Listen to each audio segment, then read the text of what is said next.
今日咧我買咗層樓，啱啱送走客戶。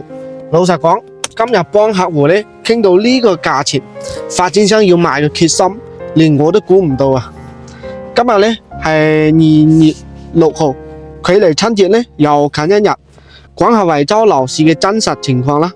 我跑勻咗惠州400幾個新樓盤，嗱而家惠州樓市咧用8個字嚟形容，新房係亂七八糟，二手房咧係一片哀嚎嘅。呢個視頻咧比較長，希望關注我同埋咧信任我嘅鐵粉耐心體驗。其他人蝕唔蝕錢我唔在乎，我都估唔到咁多，我嘅鐵粉朋友睇到就得噶啦。我想同大家講，惠州買房嘅邏輯已經變咗啦。今年想喺惠州買房嘅一定要耐心體驗。首先咧，成個惠州降價最犀利嘅就係二手房，二手房降價最狠嘅咧就係老城區，而且係老城核心區，跌得最多嘅，估計咧有50%-60%左右吧。對比之前幾年升價最狠嘅時候咧，都係呢種老城區，好似圍城嘅江北近西湖嘅，仲有咧惠陽淡水嘅金山湖升得最多嘅時候咧，接近3萬一平方都有。同樣都係核心區域，點解差距咁大呢？呢個咧就係我所講嘅人口分化、產業分化、區域分化同埋咧產品分化，仲有樓盤分化。點解會咁樣呢？我哋繼續睇落去，好多人都會問我買嘅房仲會唔會再跌？我應該喺邊度買房？我先講下市場變化啦。如果25年係剛需買房嘅時代，咁26年一定係改善買房嘅時代，亦即係成個惠州兩極分化嘅時代。至於點揀片區、點揀樓盤，首先要搞清楚我哋點解要去買房。你冇可能既要又要還要，你要確認清楚自己買房嘅目的，你心裏面就有答案噶啦。咁買房咧就唔係一件難事，你買房就係住，唔使理佢升定跌，滿足我哋嘅需求就夠啦。無論咧你買100萬又好，1000萬都好，只要你係自己住，都屬於剛需。區別咧在於買100萬嘅房，你會蝕錢；買1000萬嘅房，如果你揀好嘅位置咧，再加上好嘅產品，可能會保值升值。再講得難聽啲嘅，買房取決於你荷包夠唔夠硬，但係咧投資就唔一樣。首先要考慮到我哋嘅流通性，如果冇咗流通屬性啊，投資再成功變唔到現就等於零。大家都中意邊啲呢？肯定係主流戶型、主流產品、好嘅園林、好物業，再加上好地段，乜都係最好嘅，只有可能投資成功，滿足我所講嘅條件。150萬以下咧喺惠州揾唔到嘅，所以點解話咧我哋普通人買得起嘅唔值得投資，可以投資嘅普通人買唔起，原因就喺呢度啦。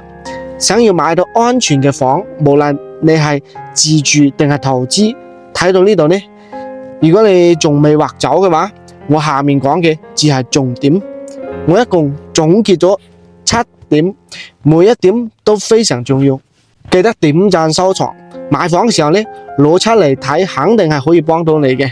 第一，無論你喺邊度買房，咩時候買，買房嘅邏輯就係產業帶動就業，就業帶動人口，有人嘅地方呢就有交易，流通性呢就會解決噶啦。惠州都唔例外，惠州各個板塊分化嘅呢個點呢就喺呢度。如果再加上外部因素，比如呢好嘅學校、近地鐵、商業配套、環境同埋呢戶型設計，都會影響呢間屋嘅價值。你睇下近3年比較抗跌嘅樓盤，一定有我上面所講嘅。第二，無論你教育政策點變都好啦，我覺得學校應該係排第一位。呢個呢係以後5年到10年都唔會改變嘅。但係呢學校呢會唔會令到呢間屋升值呢？我覺得好難。但係呢流通性一定係冇問題。如果你係首套剛需嘅，我唔建議你買呢種頂級書包房。買個房帶個書包其實已經好唔錯噶啦。第三，買房就睇大配套同埋細配套。大配套咧就係地段、學校、交通、商業；小配套咧就係小區園林、物業、會所等等。大配套要比小配套更加重要，買房優先揀大配套，再揀小配套嘅。根據我哋嘅預算啦，係嘛，優先揀核心區域，盡量控制喺10公里範圍之內。第四就係遠離老破大、老破小。我先唔講以後升定跌，你諗一下，我哋一定會換房嘅。等我哋換房嘅時候呢，你就知道有幾難賣。如果粉絲有老破大、老破小嘅，我建議你哋盡快出手，因為呢種房呢，越後越唔值錢，接受嘅人就少。第五，流通性嚟講，超高層不如高層，高層呢不如小高層，小高層呢再加上好嘅物業呢，好嘅地段呢，好嘅學校，至有可能會保值。第六，剛需買房呢，並唔係越大越好嘅，你要記住。江西片區裏面咧嘅大戶型變成二手房係最難賣嘅，一定要買主流戶型、主流產品，受眾群體多嘅，以後咧更加容易變現。唔好諗住一步到位，你要相信你一定會換房嘅。第七，呢句話咧，剛需嘅可以唔使聽，負債係對抗通貨膨脹嘅最有效嘅手段。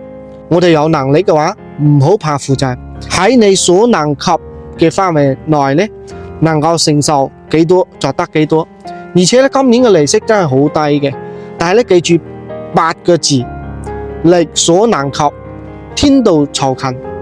最後咧，我想講，以前買房邊度買都唔會錯，因為普漲嘅時代。而家買房大部分都係錯嘅，所以咧，而家買房唔好怕麻煩，先了解清楚真實嘅市場情況，再考慮出手都唔遲。2萬蚊嘅房，而家降到1萬，唔係抄底，而係回歸價值。買房第一步一定係先出嚟睇，了解市場。如果你今年打算買房，唔知道點揀嘅，唔知道點買，仲要考慮保值嘅話，可以後台私信我。我係阿 Ken， 喺惠州明明白白幫你揀套好嘅房。我拍短視頻嘅初衷呢，就係為咗令房價更加透明啦，係嘛？讓我哋普通人都可以放心安心買一套靠譜嘅房。中意我嘅影片可以 follow 翻我，有問題後台私信我。我哋下條片再見，拜拜。